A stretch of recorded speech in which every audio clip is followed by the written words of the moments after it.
इसमें किसी को कुछ पूछना है?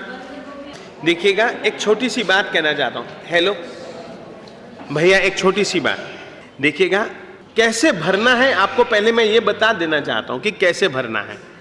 देखिएगा, जैसे कि नियम है, मैं कच्चे दूध दही के साथ कठौल, ये भरा हुआ है, गलत भरा हुआ है, मैं इसको सही करके बता रहा हूं ताकि आप लोग को समझ में आ जाए। मैं कच्चे दूध दही के साथ कठौल, जिनके दो भाग होते हैं जैसे मूंग उड़द तुवर चना आदि, एवं कठौल के पदार्थ द्विदल के रूप में न खाऊंगा, न खाऊंगी और न खिलाऊंगा, न खिलाऊंगी। अब पहले मेरी बात सुनिएगा, आप नियम कैसे भरेंगे हम आपको कहना चाहते हैं। ये नियम आपने पढ़ लिया और पढ़ने के बाद में आपको ये भरना है, क्योंकि आपके पहले दिल दिमाग में पहले ये भाव आना चाहिए कि ये बात मुझे क्यों भरनी है और महाराज ने क्यों लिखी। महाराज ने क्यों लिखी तो आप लोग सोचेंगे कि परमात्मा ने सचमुच में कहा है कि कच्चे दूध या दही के साथ यदि कोई भी दो दल जिसके हो सकते हैं ऐसी किसी भी चीज का स्पर्श भी हो जाता है ना, तो असंख्याता समूर्छिम जीव पैदा होते हैं। समूर्छिम जीव समझते हो किसको कहते हैं? मैं आपको बताना चाहता हूं। जन्म के कई प्रकार हैं। आप लोग देखते हैं कुछ जीव हैं जो अंडे से पैदा होते हैं, त्रस जीव है अंडे से, ये जैसे कि कबूतर है इत्यादि। ये सब क्या है? चिड़िया है, सांप है, ये सब क्या है? कबूतर, ये अंडे में से पैदा होते हैं, अंडज। कुछ जीव ऐसे होते हैं जो कि पोतज होते हैं, यों के ज्यों ही जन्मते हैं, ज्यों के ज्यों जन्मते हैं। जैसे कि हाथी का बच्चा वो ज्यों का त्यों ही जन्मता है। पोतज जैसे आदमी होता है, आदमी का जब कभी भी जन्म होता है तो वो एक कोथली में लिपटा हुआ होता है, उसको जरायु कहते हैं। तो जरायुज हम मनुष्य, अब गाय को तुम कभी भी देखो, गाय का जब बच्चे को जन्म देती है तो वो कोथली में लिपटा हुआ होता है, तो उसको जरायुज कहते हैं। संस्वेदज, अब कई बार तुमने देखा होगा, सिर है ना, ये सिर, ये बाल हैं, माताओं बहनों के बाल ये हर रोज धोती नहीं है तो पसीना आता है। पसीने आने के कारण से इसमें जुएं इत्यादि पैदा हो जाते हैं। जुएं क्यों पैदा हुई? संस्वेदज, स्वेद कहते पसीने को। पसीने और मैल और तेल इत्यादि के संपर्क से जीवों की उत्पत्ति होती है, वो संस्वेदज। ऐसे ही समूर्छिम, देवताओं का जन्म औपपातिक कहलाता है। कैसा कहलाता है? उपपात, एक शैया का नाम उपपात है। शैया, शैया यानी कि बिस्तरा, पलंग होता है, पलंग के ऊपर बिस्तरा। देवता कैसे मर करके बनता है? यहां से मरा और देव गति का आयुष्य बांधा था उसने, वहां पर पैदा हुआ, तो एक बिस्तर होता है, बिस्तर के बीच में जाकर के वो पैदा हो जाता है। और 48 मिनट से भी कम समय में तो एक युवा पुरुष जैसा बन करके वो अपनी शैया में से खड़ा हो जाता है। उसका जन्म है औपपातिक जन्म, उपपात में से पैदा हुआ। देवता और नारकी, नारकी का जन्म कैसा होता है? वो भी कुंभी में से जन्म होता है। कुंभी को तुम लोग ऐसा समझ सकते हो, सुराही। सुराही तो तुम लोगों ने कभी देखी होगी। सुराही का पेट बड़ा होता है और जो उसका मुंह होता है बहुत छोटा होता है, उसमें पैदा होता है, उत्पन्न होता है तो मोटा हो जाता है, तो उसको खींच खींच करके निकालते हैं, खींच खींच करके निकालते हैं, और खींच खींच करके भी निकालते हैं तो उसके हजारों टुकड़े हो जाते हैं।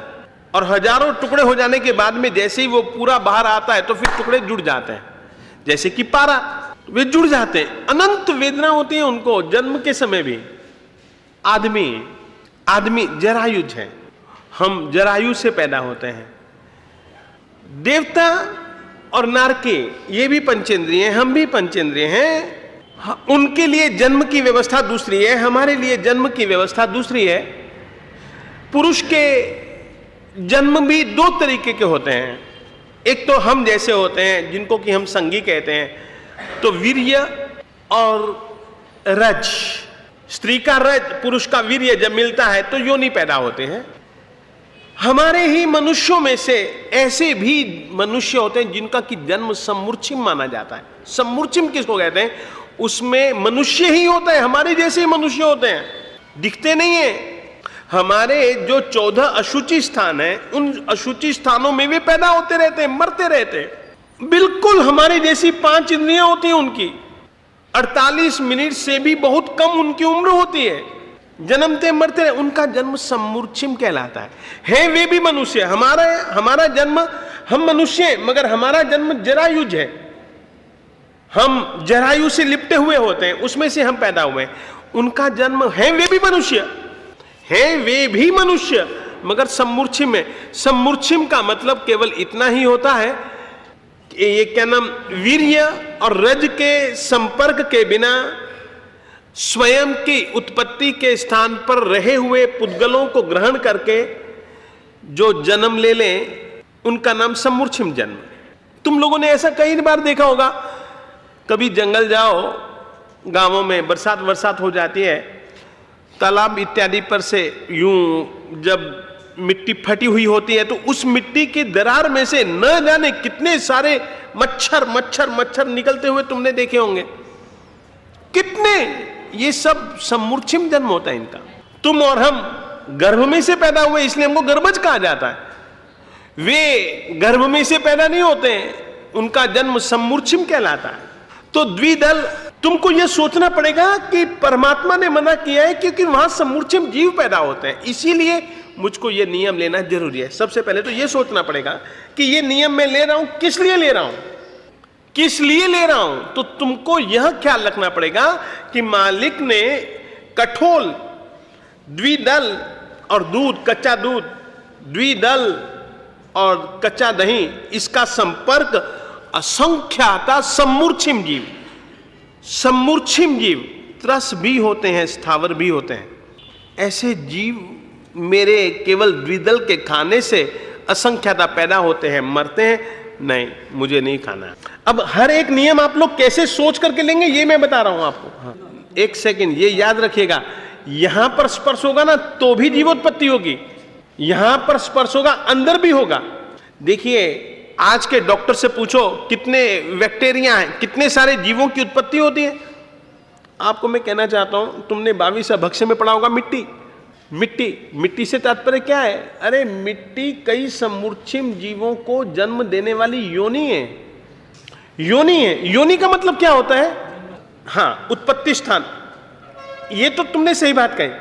हम तुमको एक दूसरी बात कहते हैं, जहां पर जीवों की उत्पत्ति की संभावनाएं हो, उत्पत्ति स्थान एक अलग चीज है, उत्पत्ति की संभावनाएं हो। मिट्टी में भी संभावनाएं हैं, पानी में भी संभावनाएं हैं, अग्नि में भी संभावनाएं हैं। इसीलिए तो 7 लाख पृथ्वी का है, 84 लाख जीवा योनि में से।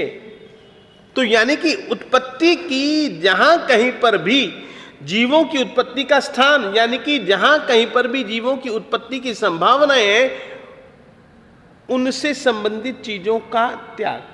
और जीवों का जन्म 2 प्रकार से तुम समझ करके चलो, गर्भज, सम्मूर्छिम और औपपातिक। देवता का जन्म उपपात नाम की शैया पर होता है, वो औपपातिक कहलाते हैं।